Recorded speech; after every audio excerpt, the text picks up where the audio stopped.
BJD supremo ନବୀନ ପଟ୍ଟନାୟକ ନିର୍ଦ୍ଦେଶ କ୍ରମେ ବନ୍ୟାଞ୍ଚଳ ପରିଦର୍ଶନ କଲେ ବିଜେଡି ଟିମ୍।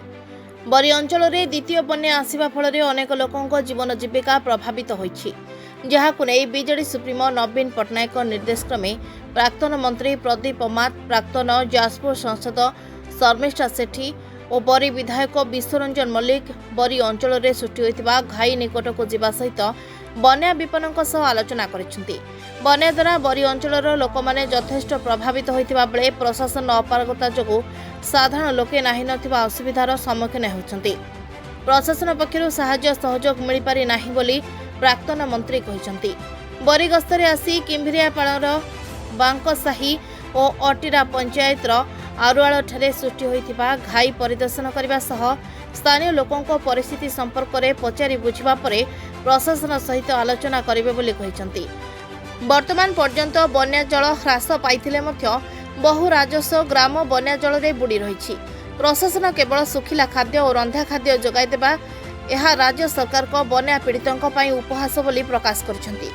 ବର୍ତ୍ତମାନ ବିଧାୟକ ବିଶ୍ୱରଞ୍ଜନ ମଲ୍ଲିକ ବ୍ୟକ୍ତିଗତ ଭାବେ ବନ୍ୟା ପ୍ରଭାବିତ ହୋଇଥିବା 23 ଗୋଟି ପଞ୍ଚାୟତର ବିପନ୍ନଙ୍କୁ ଭେଟିବା ଓ ରିଲିଫ୍ ବଣ୍ଟନ କରିବା ଘଟଣା ମାନବିକତାର ପରିଚୟ ବୋଲି ପ୍ରାକ୍ତନ ସାଂସଦ କହିଛନ୍ତି। ବରୀରେ ବନ୍ୟା ଅଞ୍ଚଳର ପ୍ରଭାବିତ ଲୋକମାନଙ୍କ କ୍ଷୟକ୍ଷତିର ରିପୋର୍ଟ ବିଜେଡି ସଭାପତି ନବୀନ ପଟ୍ଟନାୟକଙ୍କୁ ପ୍ରଦାନ କରାଯିବ ବୋଲି ମଧ୍ୟ କହିଛନ୍ତି। ମୁଁ ତ ଆଜି ନାହିଁ ଦୀର୍ଘ ଯୋଉ ଦିନଠୁ ବନ୍ୟା ହେଲାଣି ସେଦିନଠୁ ଏଠି ବୁଲୁଛି। ବଟ୍ ଆଜି ଆମ ପାଖରେ ଆମ ଦଳର ବରିଷ୍ଠ ନେତା ପୂର୍ବତନ ମନ୍ତ୍ରୀ ପ୍ରଦୀପ ଅମାତ ମହୋଦୟ, ଆମର ପୂର୍ବତନ ସାଂସଦ ଶର୍ମିଷ୍ଠା ସେଠୀ ମହୋଦୟା, ନବୀନ ବାବୁଙ୍କର ଆଦେଶ କ୍ରମେ ଆସି ପହଞ୍ଚିଛନ୍ତି। ସେମାନେ ମଧ୍ୟ ଲୋକଙ୍କୁ ଭେଟୁଛନ୍ତି, ଲୋକଙ୍କର ସୁଖ ଦୁଃଖ ପଚାରି ବୁଝୁଛନ୍ତି।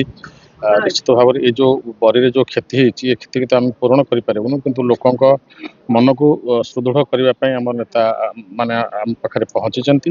ତ ନିଶ୍ଚିତ ଭାବରେ ବରୀ ଲୋକ ନିଶ୍ଚିତ ଭାବରେ ତାକୁ ଧନ୍ୟବାଦ ଦେବେ ଯେ ନବୀନ ବାବୁ ତାଙ୍କୁ ପଠାଇଛନ୍ତି, ଦୁଃଖ ସମୟରେ ପଠାଇଛନ୍ତି। ଆଉ ଆପଣମାନେ ତ ସମସ୍ତେ ଜାଣିଛନ୍ତି, ଆଜ୍ଞାମାନେ ବି କହିଲେ ଯେ ବନ୍ୟା ଆସିବା ପୂର୍ବରୁ ମଧ୍ୟ ଆମେ ସତର୍କ ଥିଲୁ, ଆଉ ତାପରେ ପରେ ଦିନ ରାତି ଏକ କରି ଆମେ ବରୀବାସୀଙ୍କ ପାଇଁ ପାଖରେ ପହଞ୍ଚିଛୁ, ଦୁଃଖ ସମୟରେ ପହଞ୍ଚିଛୁ। ଆମ ଦ୍ୱାରା ଯାହା ସମ୍ଭବ ପ୍ରାୟ ବରୀର 20-22ଟା ପଞ୍ଚାୟତରେ ସମସ୍ତ ଘରେ ଖାଲି ଶୁଖିଲା ଖାଦ୍ୟ, ଅଟା, ବିସ୍କୁଟ, ଚୁଡ଼ା, ବହୁ ଜାଗାରେ ରନ୍ଧା ଖାଦ୍ୟ ମଧ୍ୟ ଗୋଟେ ଗୋଟେ ପଞ୍ଚାୟତରେ 10ଟା-12ଟା ଜାଗାରେ ରନ୍ଧା ଖାଦ୍ୟ ମଧ୍ୟ ହଜାର ହଜାର ଲୋକ ଡେଲି ଖାଉଛନ୍ତି। ଆଜି ପର୍ଯ୍ୟନ୍ତ ମଧ୍ୟ ସେଟା ଚାଲିଛି। ତ ନିଶ୍ଚିତ ଭାବରେ ଏ କ୍ଷତିକୁ ଆମେ ପୂରଣ କରିପାରିବୁନି, କିନ୍ତୁ ଚେଷ୍ଟା କରିଛୁ ଲୋକମାନଙ୍କ ପାଖରେ ଦୁଃଖ ସୁଖରେ ସାମିଲ ହେବା ପାଇଁ।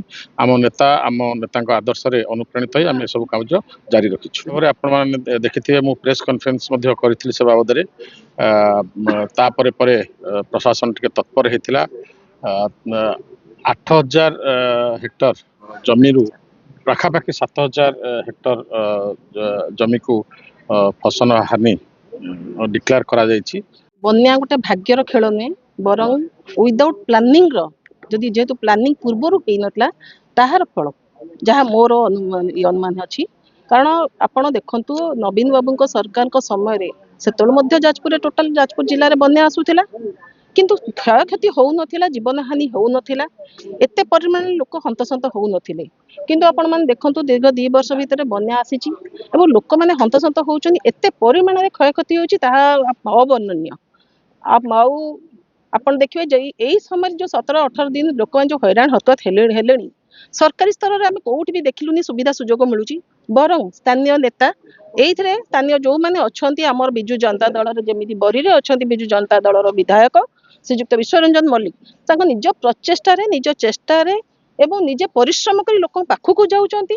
ଲୋକଙ୍କ ପାଖରେ ରିଲିଫ, ଖାଦ୍ୟ, ଯାହା ଦରକାର ମେଡିସିନ ବଗେରା ସବୁ ପହଞ୍ଚାଉଛନ୍ତି। ଆଜ୍ଞା, ଏଇଟା ଆମେ କହୁନୁ, ଲୋକମାନେ କହୁଛନ୍ତି ଯେ ବିଶ୍ୱରଞ୍ଜନ ମଲ୍ଲିକ ବରୀ ଅଞ୍ଚଳରେ ଯେତେ ଅସୁବିଧା ହେଇଛି ସରକାରୀ ଲୋକ କେହି ଆସିନଥିଲେ, ବରଂ ବିଧାୟକ ମହୋଦୟ ନିଜେ ଯାଇ ଏଇଟା କରିଥିଲେ।